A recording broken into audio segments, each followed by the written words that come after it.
Hello, everybody. Welcome to your winter general meeting. I hope you like those cool pictures that we had. Our amazing director of marketing for Staff Assembly, Miss Courtney, was the one that put that video together. So how many of you actually got to attend any of those events that you saw on screen? Oh, I love it. I love all the hands. So we had Halloween, we had community partner fair, we had the holiday party, we had tons of fun. So how many of you, any of you are volunteers, are amazing volunteers that helped us out? Feel free to raise your hand. Yes, I love it. You guys were amazing and they helped make the magic happen. So anyway, I'm Erica Leone. I'm your Staff Assembly President. Thanks again, all of you, for coming and for braving the possible rain. We appreciate it. We are also welcoming those on Zoom, and our own past president, Agam Patel, is on Zoom. Thank you, Agam, and thank you for putting up with me all the time. Still, we love it. So welcome to all of you that are on the webinar. We're going to start our meeting with the land acknowledgement, and I'm going to go ahead and read it because we do have technical difficulties today. Why would that happen, right? So, UCR land acknowledgement. We at UCR would like to respectfully acknowledge and recognize our responsibility to the original and current caretakers of this land, water, and air, the Cahuilla, Tongva, Luceño, and Serrano peoples, and all of their ancestors and descendants, past, present, and future. Today, this meeting place is home to many Indigenous people from all over the world, including UCR faculty, students, and amazing staff. And we are grateful to have the opportunity to live and work on these homelands. Not too shabby, right? I'm also trying to work the PowerPoint, so you guys can judge me on this later. All right, so I wanted to share a little bit of our upcoming Staff Assembly events with you. We hope to see everyone that's here come out to our awesome in-person events or our virtual events. So the first one we have coming up is our staff pantry, which we're very proud of, is continuing. So we will have our next staff pantry on February 16th, same location, Pentland Hills. And we're bumping it up a little bit for those of you that have to take lunch a little bit earlier and want to stop by. It's going to be from 12:30 to 2:30 or until supplies last. So please come out and hit up the pantry with us. We also have a lunch and learn from our Director of Professional Development. It's going to be topic on event planning. So any of you that are in event planning or interested in maybe dipping the toe in event planning, this will be a great webinar for you. It's going to be our own Julie Salgado. So please come. It's going to be 12 to 1 on February 21st. And then we have our virtual bingo. Has anyone here ever joined the virtual bingo? Yay! I love it. If you come in the lunchtime, you'll get to see Melanie. But if you come in the evening, you get to laugh at me and Tanya Wine because we're silly all the time. And yeah, that should just be enough. So please come to our evening session of virtual bingo. Again, that's with our amazing Penny Abina, and that's going to be on February 23rd. And then one thing we were very excited about that's coming up is our Thank Goodness for Staff Week 2024. So I just want to recognize Dennis MacGyver, who was a past president, who got this started, gosh, I want to say maybe like 4 or 5 years ago now, and we are continuing. So this year, we're going to have several in-person and virtual events for both our at-home and our in-person attendees. So we're excited. All I'm going to tell you guys is there's going to be animals, there's going to be chairs and yoga and meals and recipes and donuts and crochet and all kinds of fun stuff. So if you like any of those things, you're going to like Thank Goodness for Staff Week. And some of our senior leaders are going to help host it. So we're even more excited about that. So we hope to see you all there. All right. Does anyone here know what CUCSA is? Just. Okay, so for all 3 of you, yay. Oh, 4. There's Ross in the back. Okay, so CUCSA is the Council of UC Staff Assemblies. So what that is typically is the vice president and president from each campus's staff assembly that are part of that council. So we're representatives from each campus. We meet together, and CUCSA does some amazing things. They advocate for staff at all levels, all campuses, and they really, really work hard in making sure that we can get the best experience possible as staff.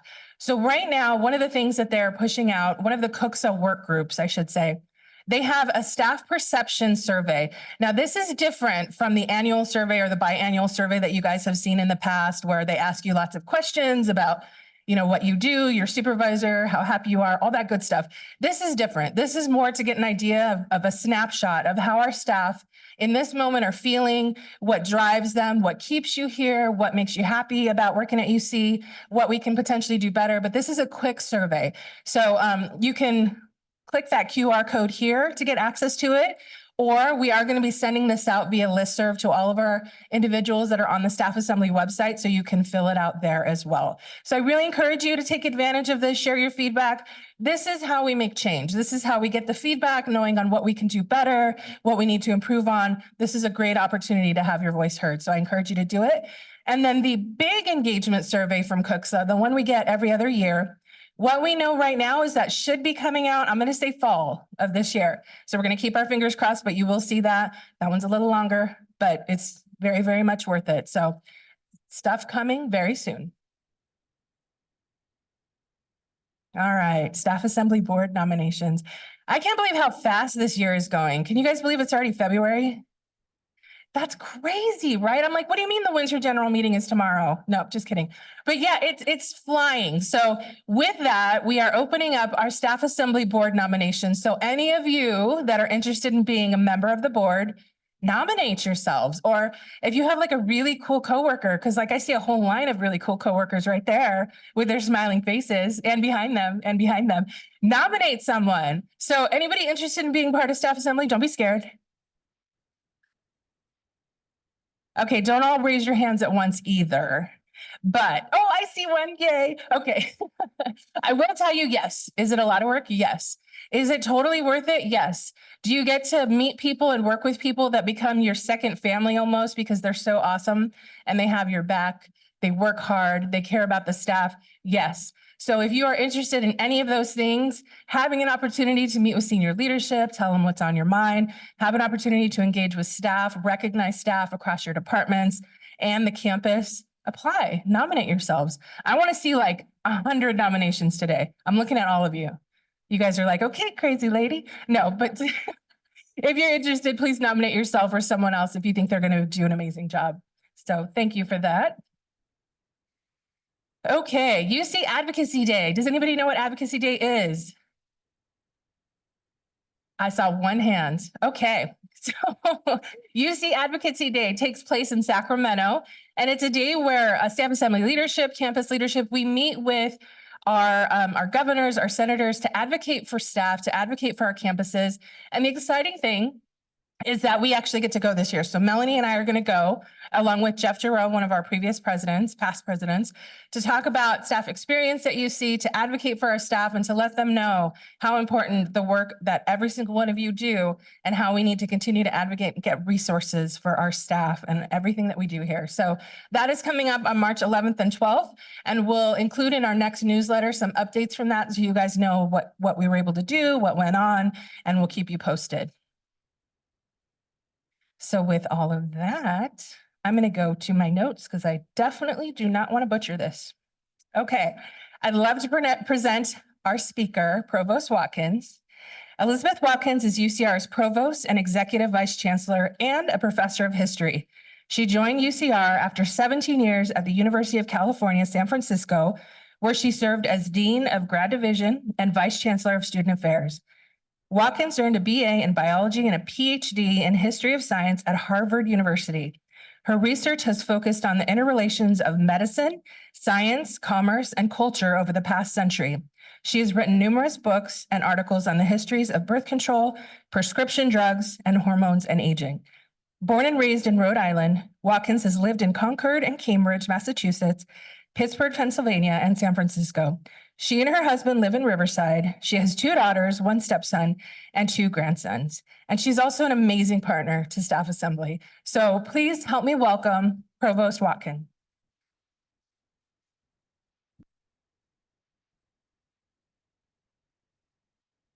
Thank you, Erica. That is a lovely and slightly embarrassing introduction, but I'll try to get past that.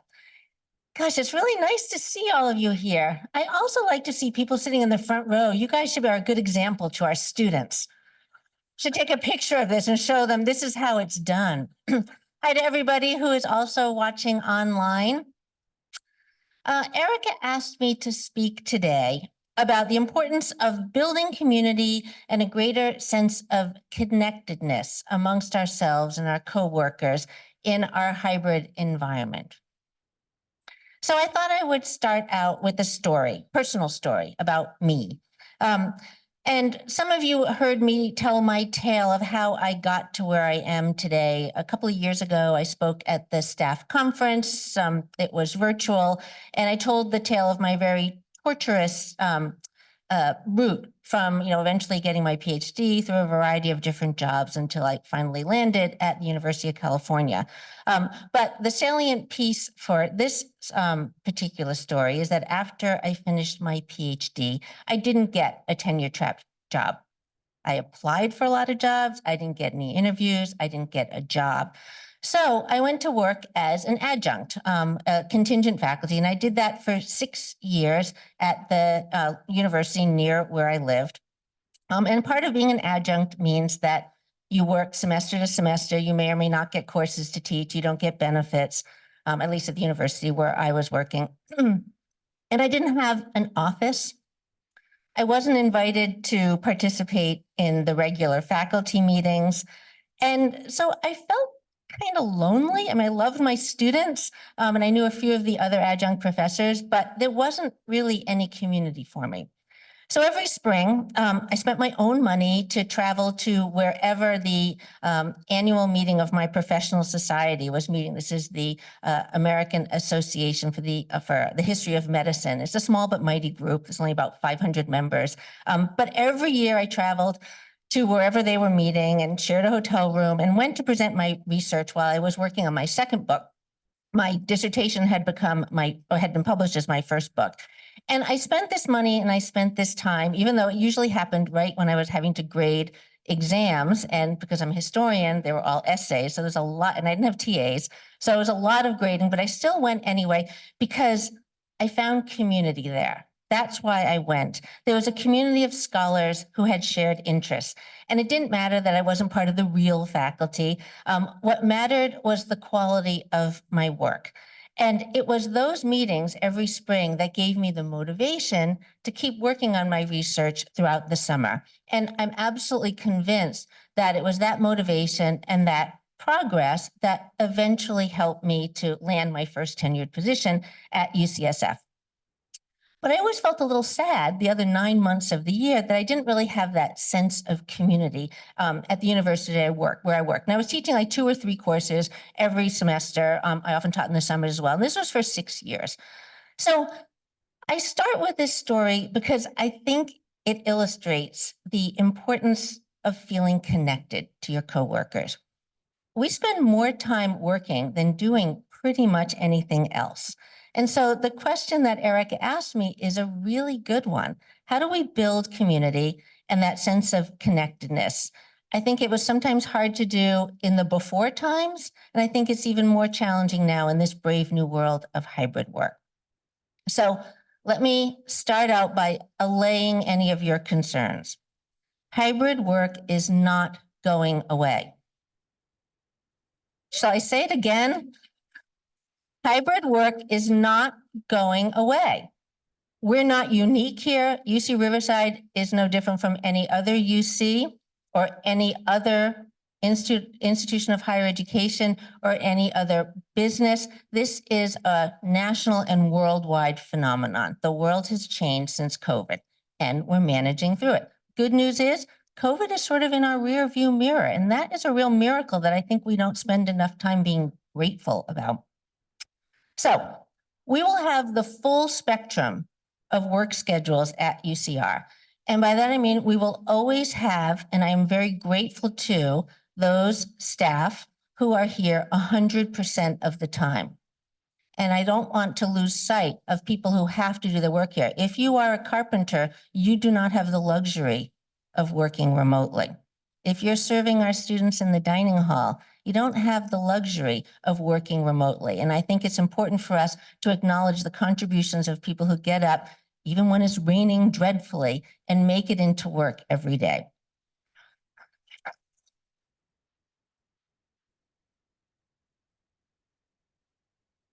We also have people who are 100% remote. because of the contributions they made, and maybe they had to go live somewhere else. Maybe they work, they do something looking at you IT guys, or maybe some finance where you're just looking at spreadsheets, but you figured out how to be able to work 100% remote. And if that works for you and your team and the clients that you serve, great. But the vast majority of us are somewhere in between, right? With some days in the office and some days remote from wherever you may be remote. I assume for most people it's home. And that, I think, has posed us with the challenge. So how do we deal with this? And I thought a lot about this over the last couple of weeks as I was thinking about what to say. And I think what we do is we look to our shared purpose to find a sense of community. Think about it.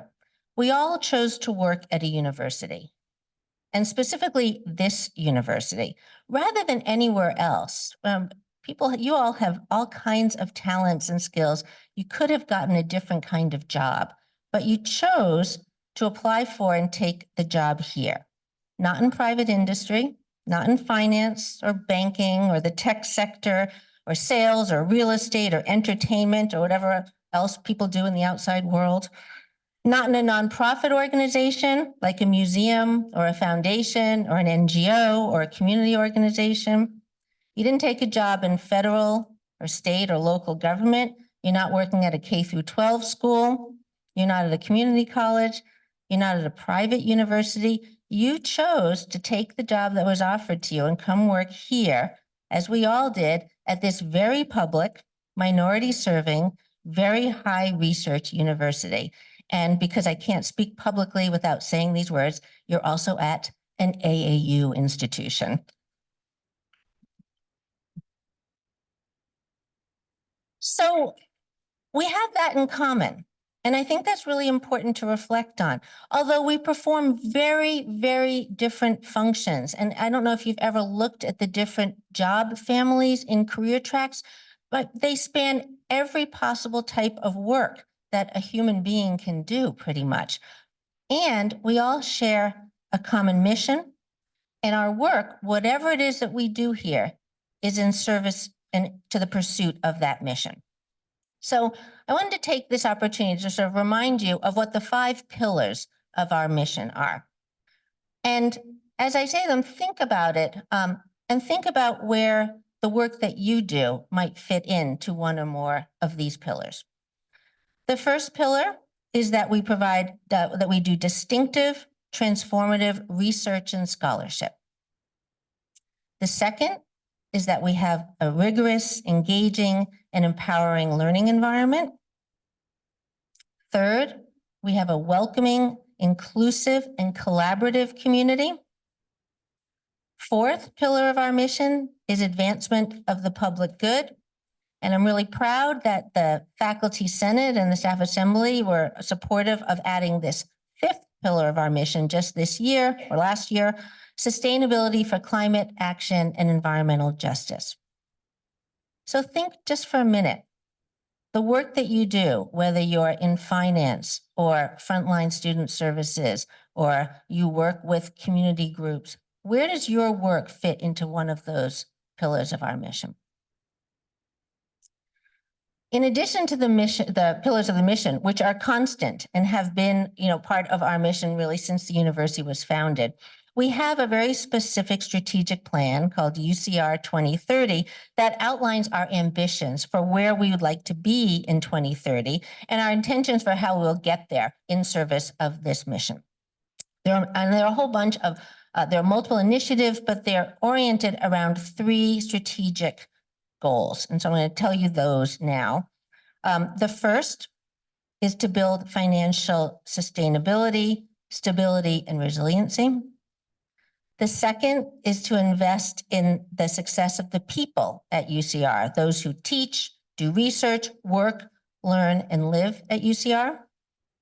And the third is to expand the visibility and scope of UCR's influence locally, nationally, and globally. And so, not now, but after this event, when you're back at your desks and have access to a computer, maybe have a look at the list of the strategic initiatives and see which ones relate to the kind of work that you do. None of us works in a vacuum here at UCR. We're all part of some kind of group or team, and our group or team interacts with other groups and teams across campus and even outside of campus, right? For those of you who work with our community partners, or maybe you work with alumni, or you do high school outreach, or you work with prospective students. So when we think about community, and this is sort of where I'm going to, like, how do we start to build that community? Maybe where we start is with our immediate coworkers and trying to grow our circles of connectedness from there.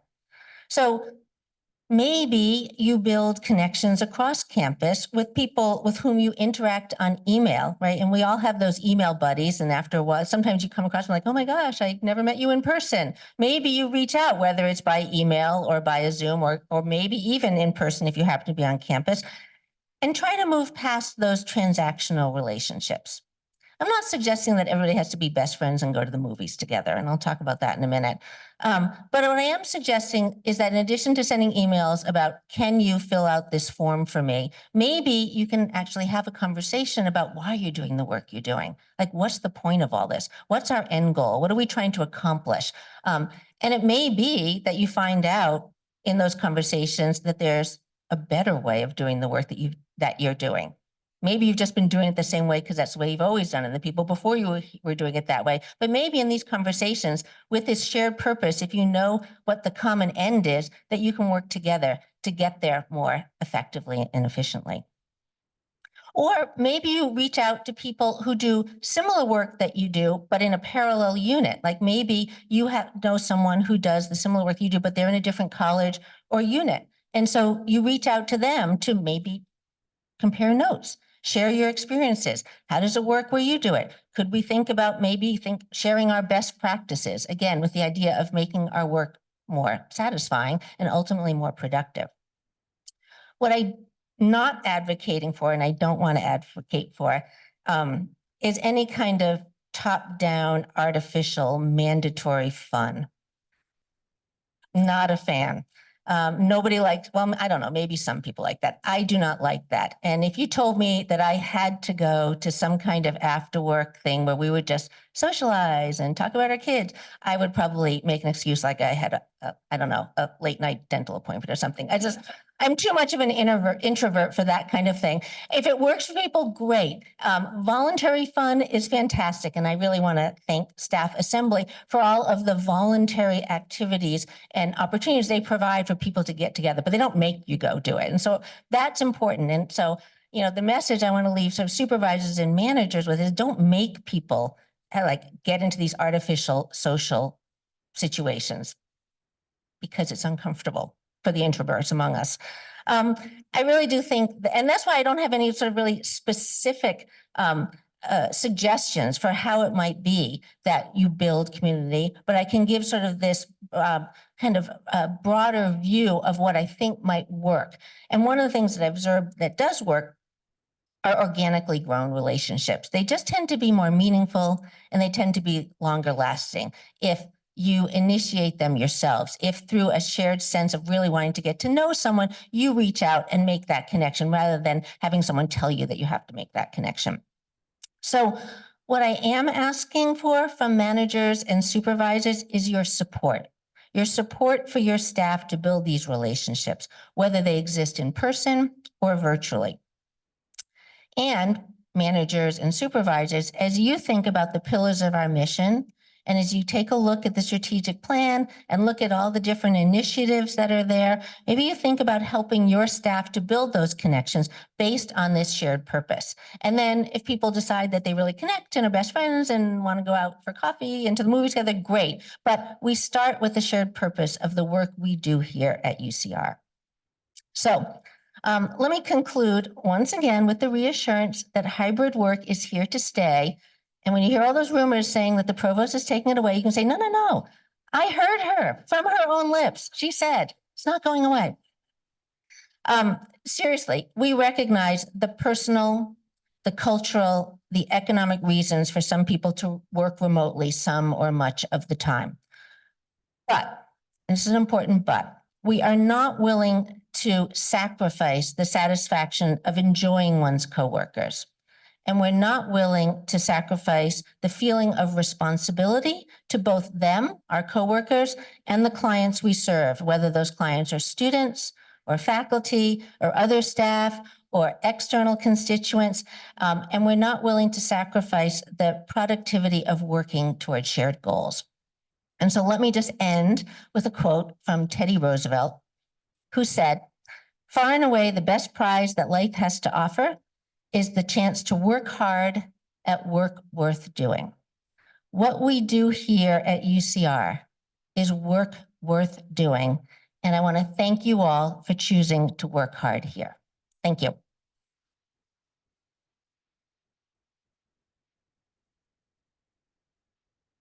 Thank you so much, Provost Watkins. And I'm sure all of us appreciate that not only did we hear her say it, we got it on video too. Just saying. So I am Melanie Romero. I'm your Vice President, President-elect, and I'm here today to tell you about our upcoming UCR Staff Conference. Particularly, we wanted to share some exciting news about our guest speakers this year. So I'll start first with our day one keynote, who is a New York Times bestselling author of Playing Big. Her name is Tara Moore. And in her keynote that day, she's going to talk about how you can find out what playing big means to you at your stage of life and career, how you can move past self-doubt, the two kinds of fear that arise when you start to play bigger, one that you want to avoid, that's like there's a snake, no, and the other one that's like, oh, I'm shining too bright, people are looking at me. So how to recognize the difference between the two and how to respond to each. Then how to unhook from praise and criticism. So if anybody's got imposter syndrome issues, that's a good one. How to put together a transition team for the people that are everybody that are part of this important historical moment, and so much more. So if you click on that QR code, that will take you to our registration page. The conference will be mostly online this year, but there is going to be an in-person mix and mingle event at the very end. The next day, we have our day two keynote, DeWin Richards. Yes, he's Shola's twin brother. So if you enjoyed Shola's presentation, you might like his as well. However, his topic is very different, but we felt based on some of the things that we had seen in some of the feedback surveys that this was a really important one to include. So he's going to talk about the oldest and deadliest pandemic in the world, which is racism, and how it impacts the mental health of our friends, colleagues, and communities, and how we can change how we think, how we work together, how we love, and how we fight so that we can eradicate it in the workplace and beyond. We also have 3 other guest presenters who will be joining us. So 2 of them, the acronym is STAR. So that stands for Staff Advisor to the Regents. So that's going to be Joe and Andanette will come talk to us about what they do and how, if you're interested in that type of work, you could get involved in that type of work as well as another star. And you can actually put that on your resume. I'm a star. And then we're having Jacob Ravenscraft return. Last year, he spoke at our conference. A lot of people enjoyed his presentation. So he's got another one for us that'll be talking about various topics related to leadership. So we hope that you will join us. We hope you'll tell your friends to join us. And after this year, we're going to be listening again. We listened to your feedback last year. That's how we came up with this roster of presenters, as well as we have a lot of fantastic presenters from UCR who will be sharing their expertise and knowledge with you. And we hope you'll join us. So how you hear about all this fun stuff is all of these fun things. So obviously we have a monthly newsletter and a listserv. We also are present on Instagram, Facebook, Twitter, X, whatever you want to call it nowadays, LinkedIn, Eventbrite. We might be getting rid of that one because they decided to charge. YouTube, our calendar page on Localist or events.ucr.edu. And if you are not currently getting our newsletter, you can sign up right on the homepage of the Staff Assembly website at any time. So anytime you have a new staff member join your team, they can sign up right away. They don't have to wait till HR sends us their email. Just tell them to go join. In addition, we really want to hear from all of you about the types of events and functions that you like to attend. Provost Watkins was talking about building community. Here's one of the ways that we do it, and that is by creating a dialogue with you. Tell us what was fun, what was meh, and what you would like to see if we've never done it before. So this is an opportunity. We'll have this going out on our social as well, so you don't have to all have your phones up right now or clicking on the links in the chat.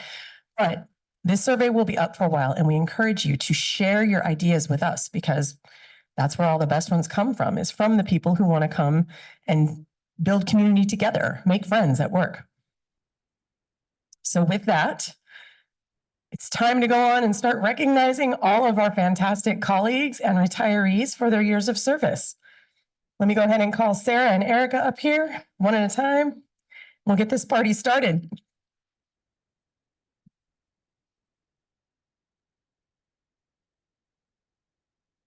All right, so normally we would have our amazing Andy Plumley come and announce our retirees, but unfortunately he's unavailable today. So we will celebrate our one retiree for the winter quarter, and that is Richard Ibarra. And there's Scotty. So Richard was from Student Health Services. He had 8 years of service, and his retirement date was January 3rd, 2024. So congratulations to Richard. We hope you're out there on Zoom. And with that, anyone that is here to celebrate their 5-year milestone, if you guys could please come on up and head right over here under the 5 years, and Melanie and Sarah will be calling you up individually.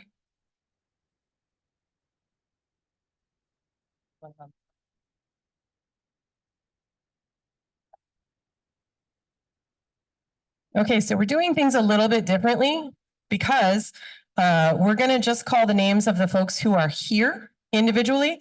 So when I call your name, come on up and you'll take your certificate from me and then go get your photos taken over here with Scotty and Provost Watkins and Erica. So first up, we have Alton Carswell. Congratulations. Thank you. Imran Gori. Congratulations, Imran. Thank you. Stan Lim.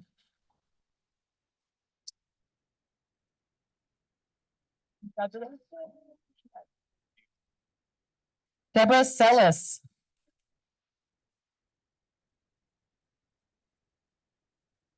Congratulations, Deborah.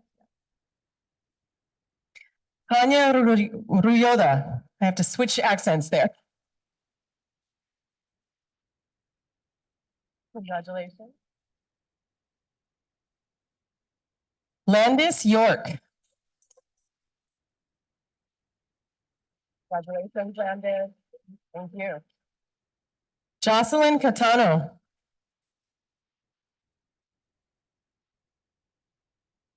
Congratulations, Jocelyn. Thank you. Lily Seto.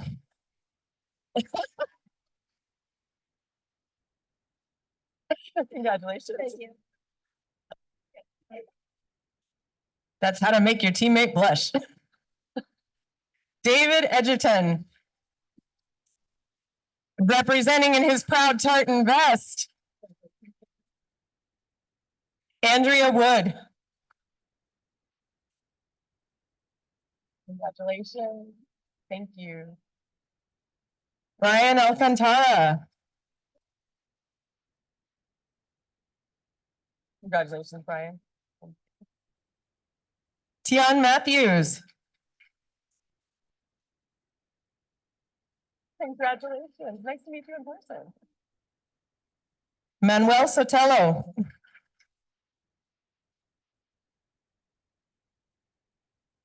You're welcome. Congratulations. Let's hear it for our 5-year honorees.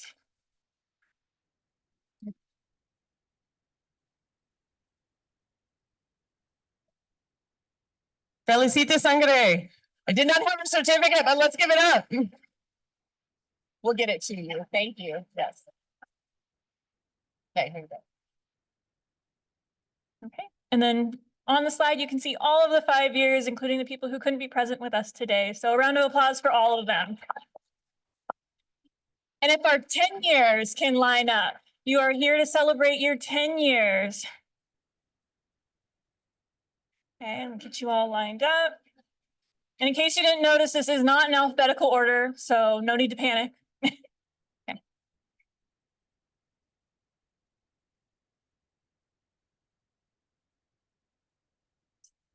All right.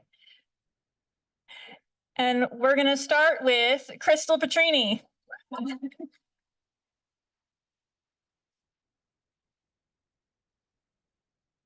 Congratulations. All right, next up is Nellie Cruz.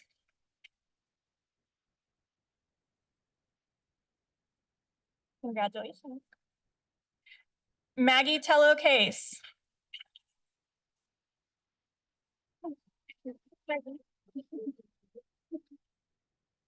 Annie Hooper.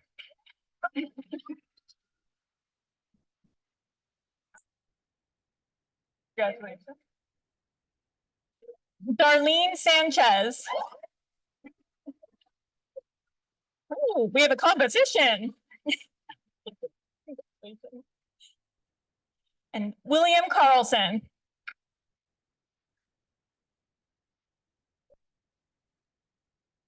There you go. Congratulations. All right.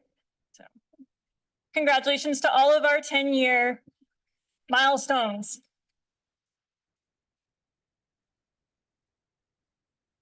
Next up, we'll have the folks who are being honored for 15 years of service. If you're here, please go ahead and line up on this side of the stage, stage right.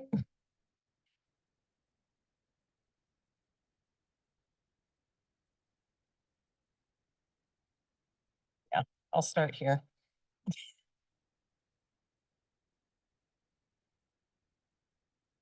First up, we have Susie Sharweed. Congratulations, Susie. Thank you. This one. Laura Valdovinos.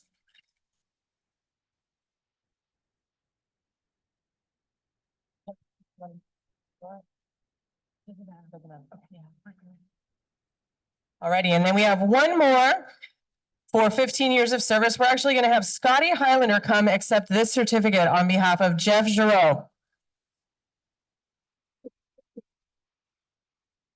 All right. So thank you to everyone who could not be here in person. All of our honorees are pictured on the slide here. So let's hear it one more time for everybody with 15 years of service. Okay, if you're here for 20 years, go ahead and line up. The one person, if he wants to just come straight to the front. Jay Palmer, 20 years. Congratulations. Beautiful. And congratulations to everybody else who could not be here today. They're up on the slide.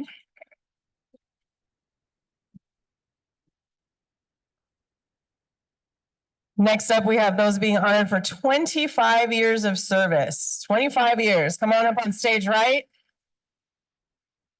The higher the number of years of service, the smaller and mightier the group becomes, but that doesn't diminish your contributions at all.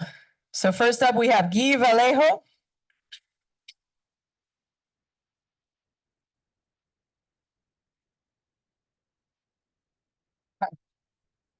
Congratulations. Thank you. Yeah. R.C. Sutton. Congratulations. Thank you. Thank you. And Montrese James, come on up. Congratulations. Thank you. Thank you to all of our staff for 25 years of service. That's a quarter century and quite impressive.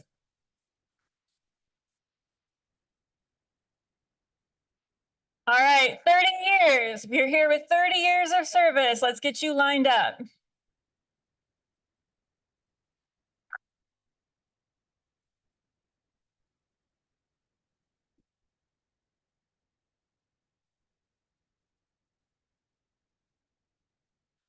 All right. First up, I've got Andrew Cullum.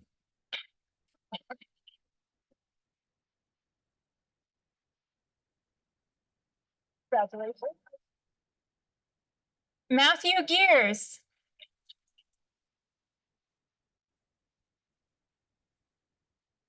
Congratulations. Kathy Carrington.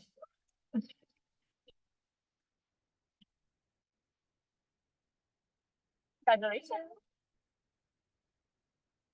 Benjamin Kochevar.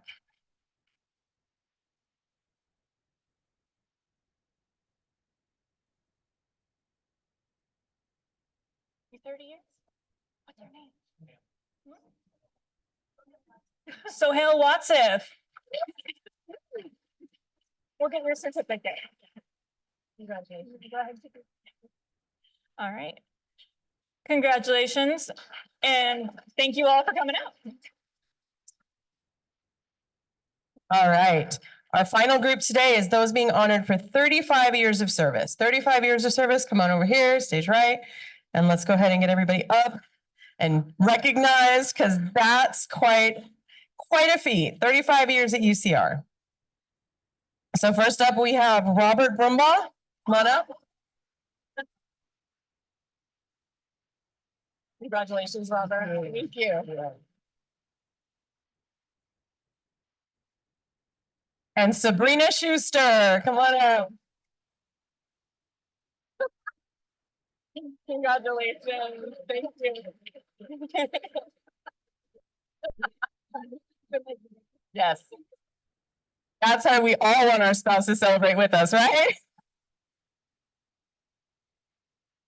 Congratulations. We only had the 2 honorees, so they get a whole slide all to themselves. But thank you for everybody who works at UCR. Let them get their photos. And collectively, all of you who are being honored today had 1,625 years of service. So let's hear it for everybody one more time. Yep.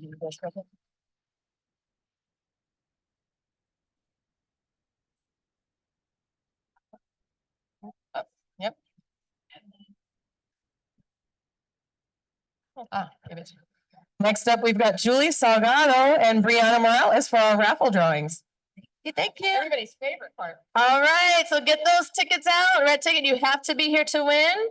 We're gonna do this quick because it's almost 1 o'clock. All right, first one up, you're gonna win a gift card and a mug.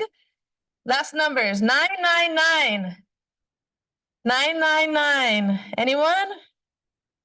Nobody? Okay, next. All right. Let's see, 135. 135. All right, yeah. She knew to put that arm up because we're quick. All right, next prize, we'll do another mug and gift card. The gift card is inside the, right inside. It's a Starbucks. 148. 148, all right. And we have Schools First Credit Union. If you're not a member, I've been a member since '98. We have Krista back there. They donated Chipotle and In-N-Out gift cards, $20 each. So let's do those. We'll do all 5 next, okay? Go see Krista. She's back there waiting for you if you don't have a bank. Okay, let's go. 042. 042. All right. Yeah, they can choose. 061. 061. We're close. 061. Anyone? No?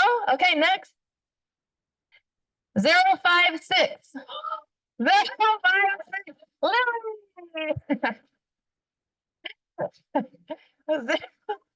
All right. 011. 011. Anyone?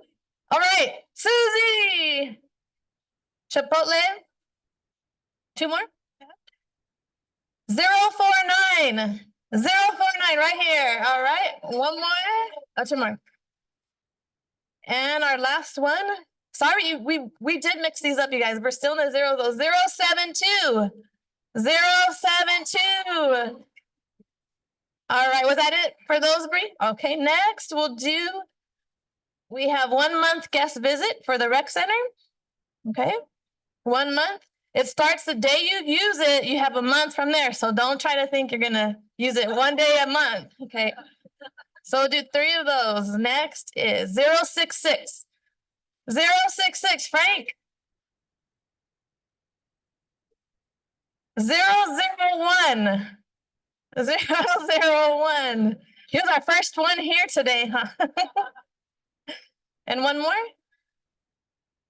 119. 119. All right. Next, we have a water bottle from Sustainability. This goes to 105. 105. All right, right there. Right there, yeah. Let's do next. We'll do this gift basket from, I think it's from TAPS. This is commuter.org in there somewhere. Okay, let's go. Let's see. 134. 134. Oh, Erica. I thought it was you. 134 right there. Yeah, the basket. Next we have, sorry, Carlos, again, like, do I take pictures or what? School of Business. We have a lot of things from School of Business. Okay, let's see. The water bottle goes to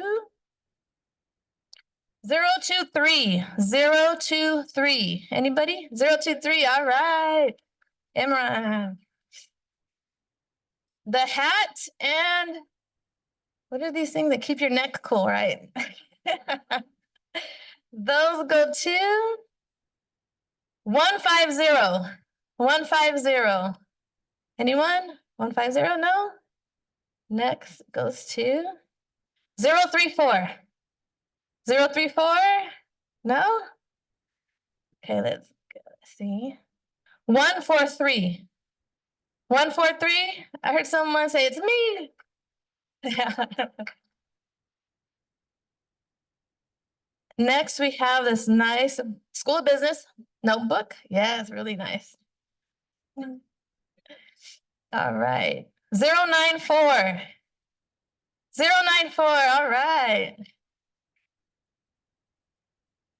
School of Business, again, we'll do both of these. A bag, and then this is a, open this up so they can see inside. Spoon, fork, knife, so you can bring your lunch.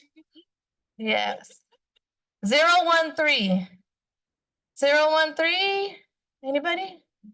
Nope. Okay. 158. Sorry. 158. No? Okay. Yeah? Oh, sorry. 158. She gets the bag too. All right, this is a beast. I think you can take it to the beach. It's insulated. A nice lunch bag, or yeah. This goes to 024. 024? Anyone? Anyone? All right, stand. Or you can put your camera equipment in. There you go. And our grand prize, Lunch with Liz. All right, look how beautiful. Tanya Wine, she made this nice certificate. Lunch with Liz, you and a friend get to have lunch with Liz. You have to coordinate it with Erica. Okay, Erica, whoever you are, you're gonna coordinate it with Erica. 021. 021. All right. That is all of our prizes. Thank you everyone for coming. We'll see you at our next event. Thank you again for spending your lunch hour with us, celebrating your colleagues. Don't forget surveys about events, bingo next Friday. Am I forgetting anything? That's it. And if you want selfies with our good friend Scotty Highlander, come on over here downstage left. We'll see you all next quarter.